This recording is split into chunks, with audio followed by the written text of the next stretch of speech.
Alhamdulillah sampai saat ini bisnis domba ini masih dipandang menguntungkan meskipun banyak sekali kendalanya, banyak sekali tantangannya. Insya Allah dengan ikhtiar yang kuat kita bisa untuk melalui itu semua.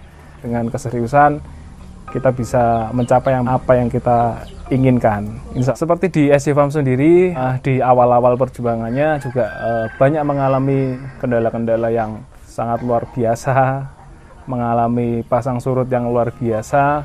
Pernah satu kali, jadi kita mendatangkan kurang lebih 300 ekor dari daerah Jawa Barat itu, banyak sekali kematian di sana, sampai mungkin 70 atau 80 ekor waktu itu saya kalau nggak salah ingat. Waktu itu padahal itu hampir Idul Adha dan itu persiapan untuk Idul Adha. Dan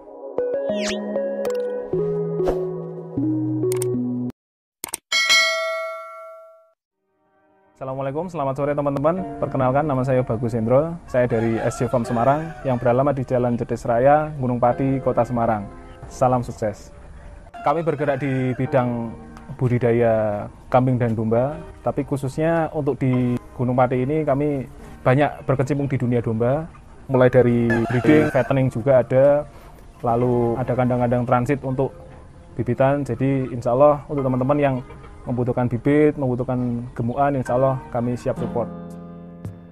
Ya, awal mula berdiri SJ Farm ini kurang lebih 9 tahun yang lalu.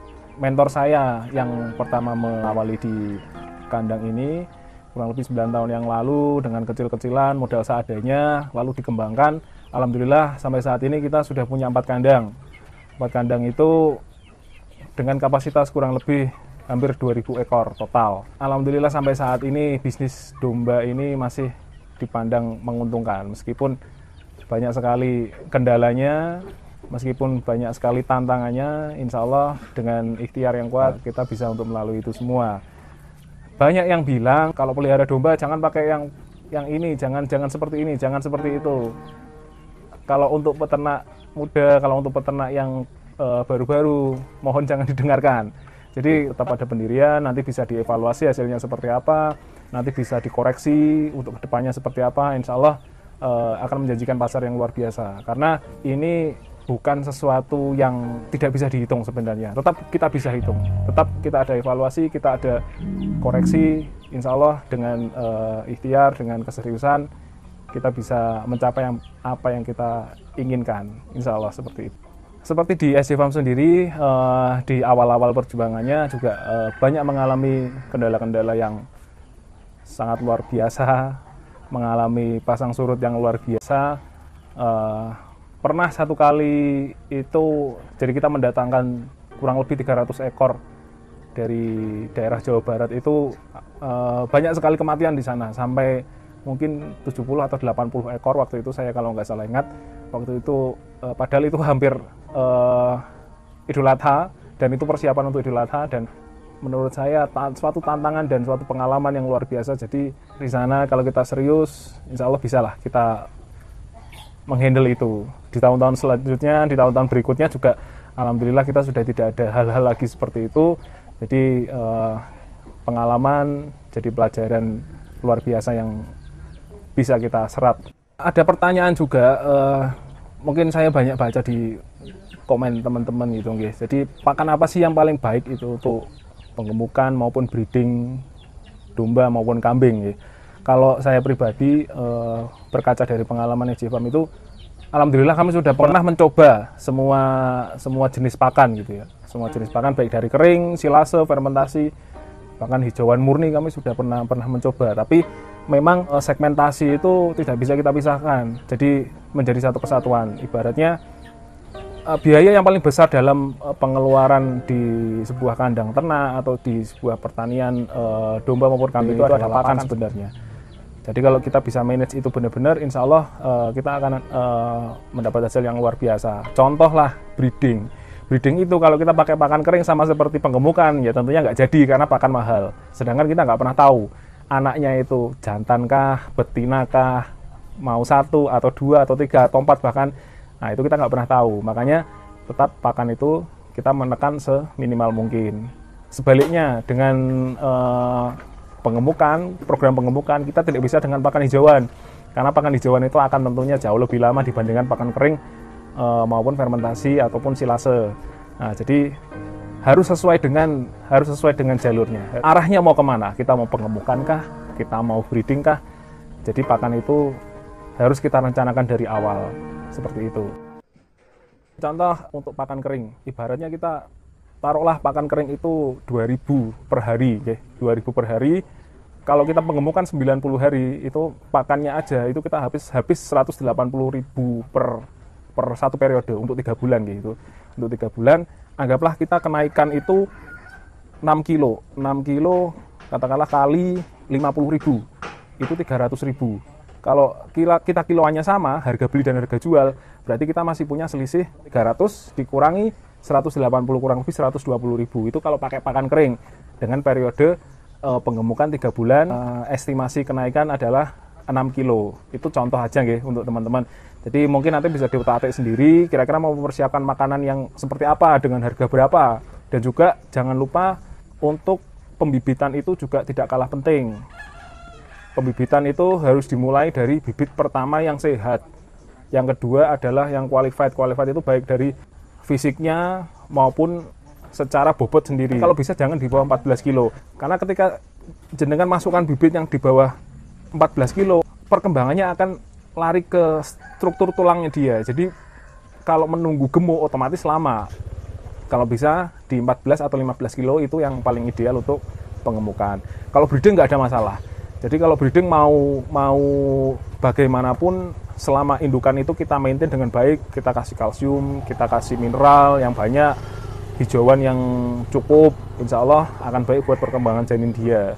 Jangan lupa 1 bulan sebelum panen dan 1 bulan setelah masa kelahiran tetap kita treatment khusus. Kalau bisa kasih pakan yang bagus, dikasih vitamin dan lain sebagainya untuk mempersiapkan masa kelahiran dan masa menyusui awal, karena itu penting untuk si induk dan juga untuk anaknya sendiri.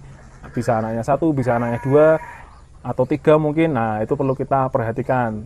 Jangan sampai ketika melahirkan kita nggak tahu, nanti anaknya nggak mau menyusui sehingga kolostrumnya tidak terserap dengan maksimal oleh si anak, akhirnya anaknya drop dan lain sebagainya.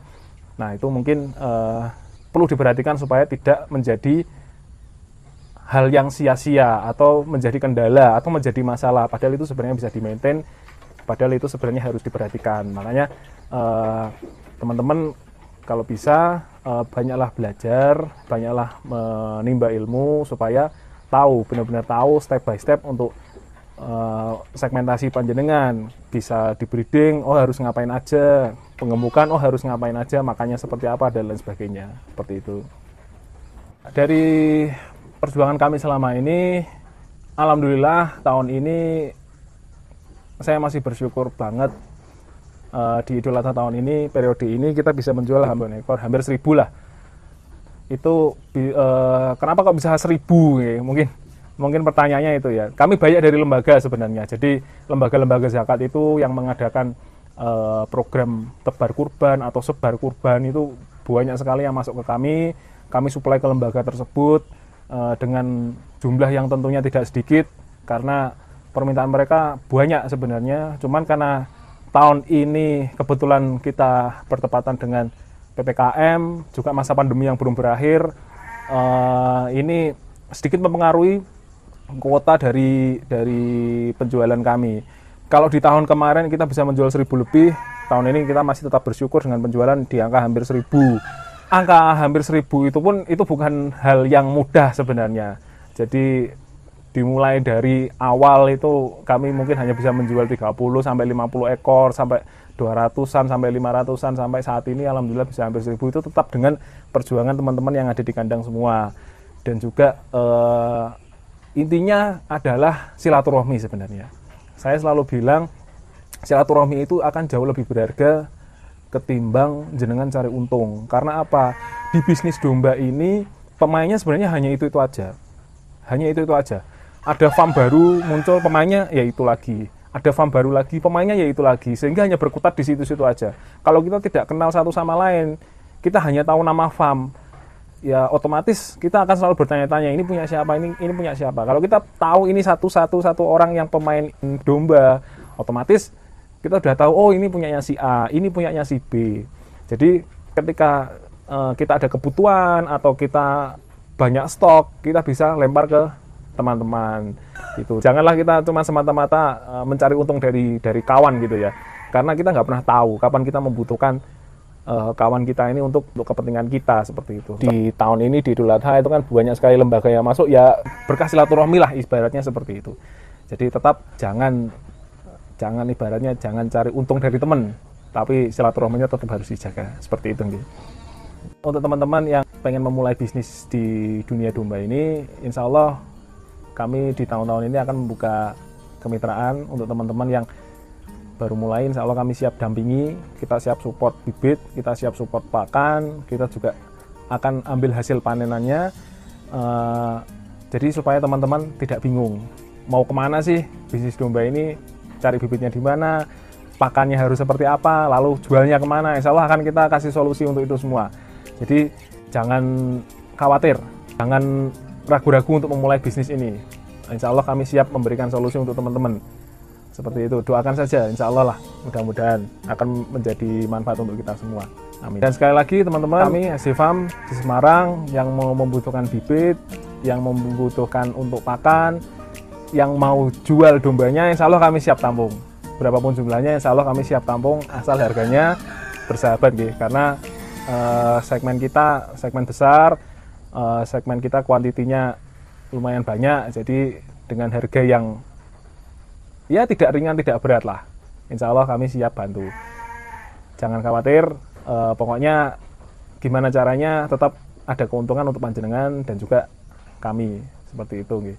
Terus untuk kebutuhan Idul Adha, monggo mungkin bagi lembaga-lembaga yang mengadakan program tebar kurban, insya Allah kami siap support, kami siap supply berapapun jumlahnya, insya Allah kami siap untuk di tahun-tahun berikutnya. Karena di tahun-tahun ini juga kami sudah alhamdulillah melayani lembaga-lembaga besar dengan kebutuhan yang kurang lebih hampir 1000-an.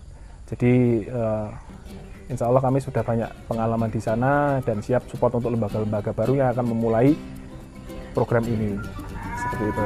Oke. Mungkin itu dulu teman-teman yang dapat kami sampaikan. Tetap semangat untuk para peternak Indonesia, mau ternak kambing, mau ternak ayam, mau ternak apapun, tetap semangat pokoknya. Kalau kita tetap berjuang, kita tetap percaya, tetap ada penghasilan di sana, insya Allah. Demikian yang dapat kami sampaikan. Kurang lebihnya mohon maaf. Assalamualaikum warahmatullahi wabarakatuh.